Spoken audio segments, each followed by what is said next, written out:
4 தொகுதி இடைத்தேர்தலுக்கு பரிசு பெட்டகம் சின்னத்தை அளிக்க தேர்தல் ஆணையத்திற்கு உத்தரவிடும்படி உச்சநீதிமன்றத்தில் டிடிவி தினகரன் மனு தாக்கல் செய்துள்ளார். இதுகுறித்த விவரங்களை நமது செய்தியாளர் சுசித்ராவிடம் கேட்கலாம். சுசித்ரா, டிடிவி தினகரன் தரப்பிலிருந்து உச்சநீதிமன்றத்தில் தாக்கல் செய்யப்பட்டிருக்கக்கூடிய மனுவினுடைய சாராம்சம் என்ன? தமிழகத்தில் வரும் மே 19ஆம் தேதி நடைபெறவிருக்கும் 4 தொகுதிகளுக்கான, அதாவது ஓட்டப்பிடாரம், அரவக்குறிச்சி, சூர் உள்ளிட்ட 4 தொகுதிகளுக்கான இடைத்தேர்தலில் டிடிவி தினகரன் அவர்களுடைய அம்மா மக்கள் முன்னேற்ற கழகத்தின் சார்பில் போட்டியிடும் வேட்பாளர்களுக்கு பரிசு பெட்டி சின்னத்தை ஒதுக்க வேண்டும் என்ற ஒரு கோரிக்கையை வலியுறுத்தி உச்சநீதிமன்றத்தில் ஒரு மனுவானது தற்பொழுது தாக்கல் செய்யப்பட்டிருக்கிறது.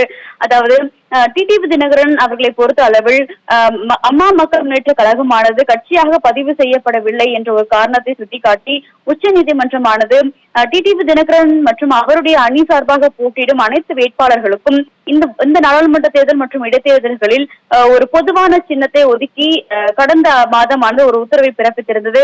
அதன் அடிப்படையில் பரிசு பெட்டி சின்னத்தை தேர்தல் ஆணையம் டிடிவி தினகரன் அவர்களுக்கு இந்த நாடாளுமன்ற தேர்தல் மற்றும் தமிழகத்தில் நடைபெறும் இடைத்தேர்தல்களுக்காக ஒதுக்கியிருந்தது. குறிப்பாக அதன் அடிப்படையில் 39 நாடாளுமன்ற தொகுதிகள் மற்றும் 18 இடைத்தேர்தல் வழங்கும் சட்டப்பேரவை தொகுதிகளுக்கான தேர்தல்களில் டிடிவி தினகரன் அவர்கள் கடந்த 18ஆம் தேதி நடைபெற்ற அந்த தேர்தலின் போது பரிசு பெட்டி சின்னத்திலேயே போட்டியிடுவது குறிப்பிடத்தக்கது.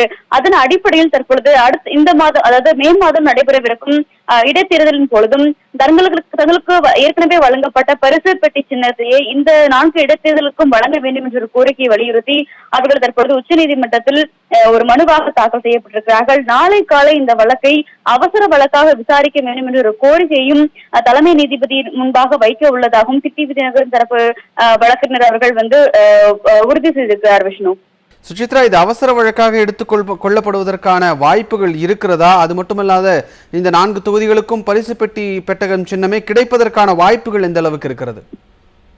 நிச்சயமாக விஷ்ணு, ஏற்கனவே அதாவது உச்சநீதிமன்றத்துடைய கடந்த மாதம் வெளியிடப்பட்ட அந்த உத்தரவின் அடிப்படையில் தேர்தல் ஆணையமானது அம்மா மக்கள் முன்னேற்ற கழகத்தை கட்சியாக பதிவு செய்வதற்கான அந்த ஒரு கோரிக்கையும் டிடிவி தினகரன் அவர்களும் பெற்றிருக்கிறார்கள்.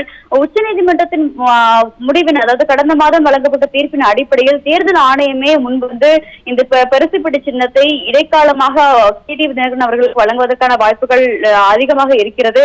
அது தவிர உச்சநீதிமன்றத்தின் இந்த வழக்கு விசாரணைக்கு வரும் பொழுதும் ஏற்கனவே வழங்கப்பட்ட அந்த தீர்ப்பினை மேற்கோள் காட்டிதான் நிச்சயமாக டிடிவி தினகரன் தரப்பானது தங்களுடைய அடுத்த கட்ட நடவடிக்கைகளை முன்னெடுக்கும்.